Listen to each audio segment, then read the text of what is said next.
All right, we are on the record in State v. Kohberger, CR 0124-31665.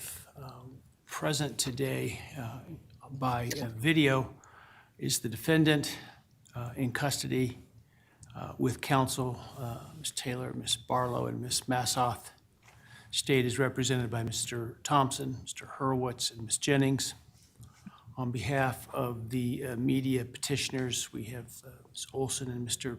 Pedersen. Today's hearing is to discuss the media's request to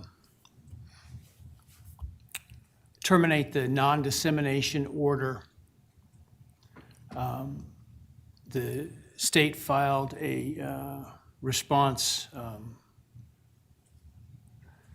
indicating it was no longer objecting to that, and the defense did file an objection indicating that they do have a continued objection to lifting the non-dissemination order. I've read the briefs that have been provided by the parties, and I'm going to attempt to shortcut things here a little bit by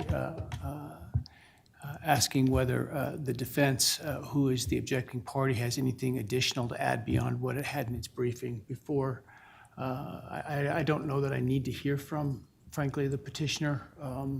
I think the briefing was adequate, so let me just start with Ms. Taylor to see if there's anything else she wants to add.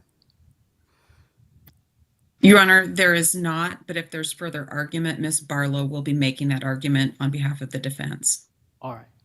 And to be fair, Ms. Olson, was there anything you felt was important to add that was not contained within your briefing?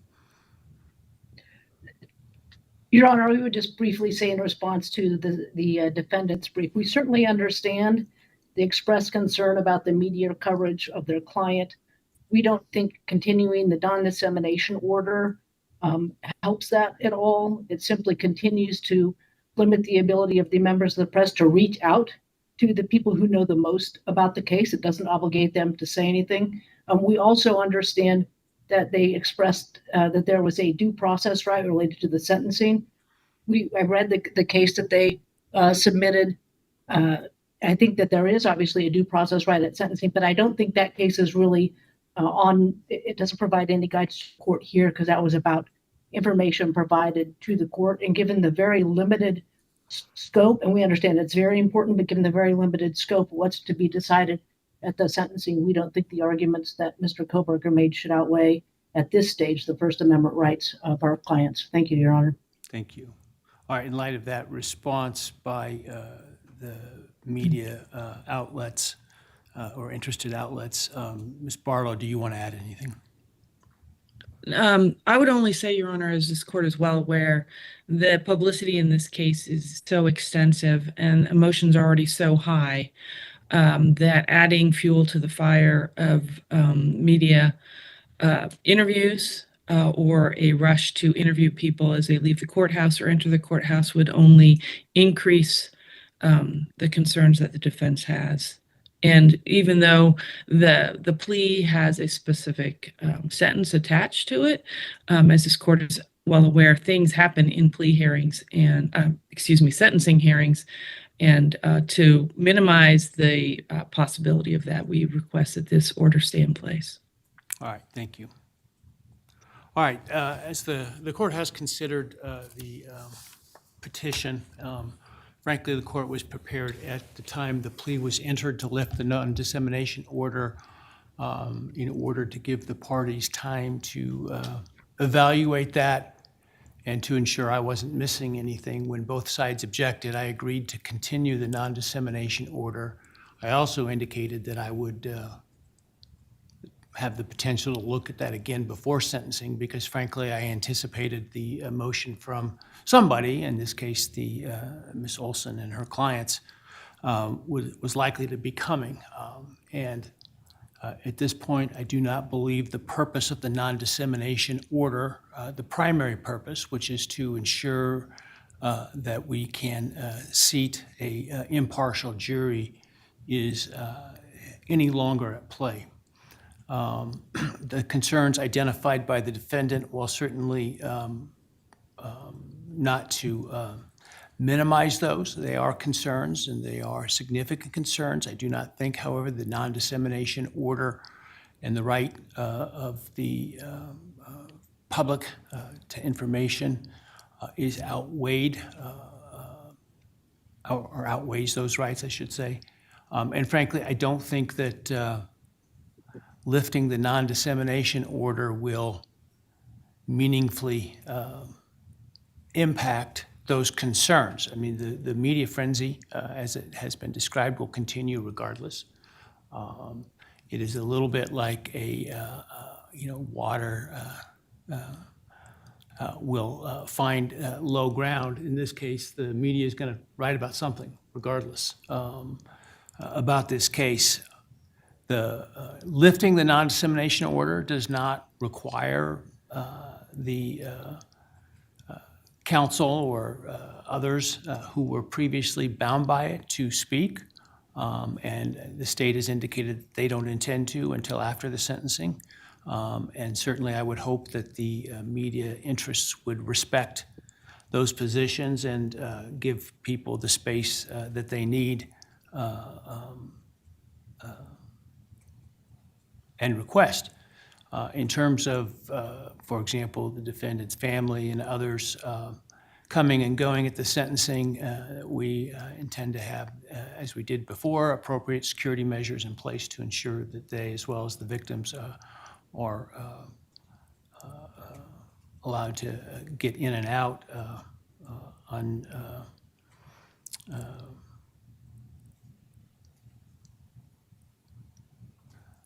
unscathed by the media, if that's what they wish to do, or if they wish to speak to the media, they can do that as well. At this point, I just don't think that I can justify the continuation of the non-dissemination order. I think the rights of the public to information in this case is paramount, given the fact that a plea has been entered in this case, and so I'm going to lift the non-dissemination order. But I want to point out what that means and what it doesn't mean. So obviously nobody's required to speak to the media, first of all. Second of all, I want to be clear that the court's prior preservation order to the parties is not lifted and continues to stay in place. And so it's important to understand that those obligations still exist. And then the other thing I want to point out is that by lifting the non-dissemination order, that does not convert sealed documents to unsealed documents. Documents previously sealed by the court are still sealed. Now, I see the media also filed a petition to be heard to unseal everything. I'm denying that outright. The request to intervene, because I think it's premature at this point. So the court will its intent is to, after sentencing, begin the process of reviewing all the sealed material in this case to determine what should be unsealed and what should not be unsealed. That process will include an opportunity for counsel to register any objections to unsealing documents, specific documents, and request to redact certain sealed documents before they are unsealed, or unseal them in a redacted form. I intend to do that in groupings of documents at a time. As I sit here now, my thought is I'm going to start from newest to oldest, because those are the ones that I have the most working knowledge of as to the reason for the sealing of the documents, as well as the content of those documents. And so I think I can get through those more quickly. As we move backward in time, it's going to take further or more extensive review by the court to figure out, to obviously review the content of those documents, listen to those hearings, et cetera, and determine why they were sealed and whether that rationale still is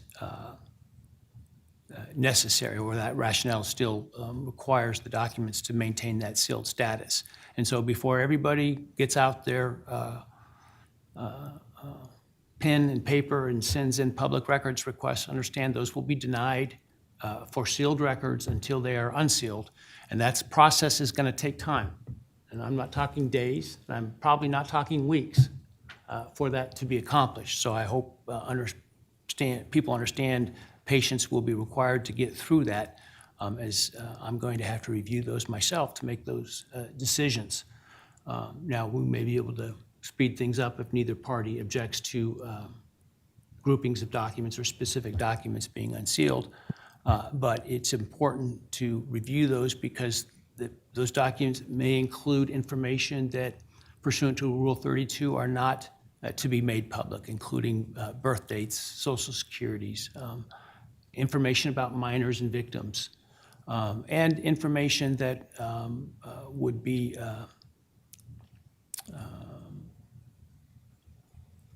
essentially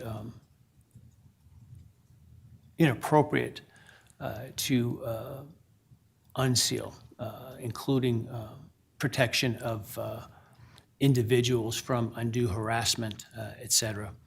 And so that's just going to take time. In addition, I'm unlikely to unseal much until after sentencing and after the appeals period has run. Now, I recognize the plea agreement includes a waiver of the right to appeal, but as the parties probably know, the U.S. Supreme Court in Garza versus Idaho has indicated the fact that a defendant waives the right to appeal doesn't mean they don't have the right to appeal. And so it may affect the outcome of that appeal, and it may affect the underlying case and the plea agreement, but nonetheless, the right to appeal does not go away because of the waiver. And so I think it's important for that time period to also play itself out to see that it goes the way that I think people intend and expect it to. And so I will be entering an order in the next week or so outlining the process for the review of the sealed records. And counsel will need to maintain a presence in the case in order to review those materials as they are proposed to be unsealed by the court.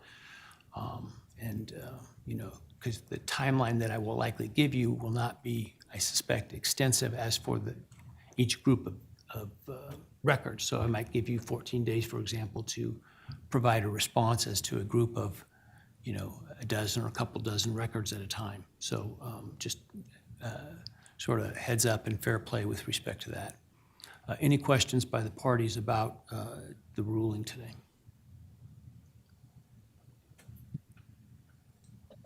Not from the state, Your Honor. Thank you. No questions from the defense. Thank you. Ms. Olson, do you have any questions? And I don't, Your Honor. I wasn't certain if I was included within the parties. I would just say I think that the court's proposed manner of moving forward on the sealed records will likely largely address our interests, and we appreciate the court setting that out in this hearing today. Yeah. If certain records after review maintain their sealed status, it would be at that point that I would entertain requests for me to consider that more formally and to have a voice in that. But I think until I've gone through that process, it's premature, which is why I don't intend to take up your motion, your more recent filed motion at this time. So, Thank you, Your Honor. We appreciate that. all right. And with that, then we are adjourned. Thank you. I'll see you next week. Thank you, Your Honor.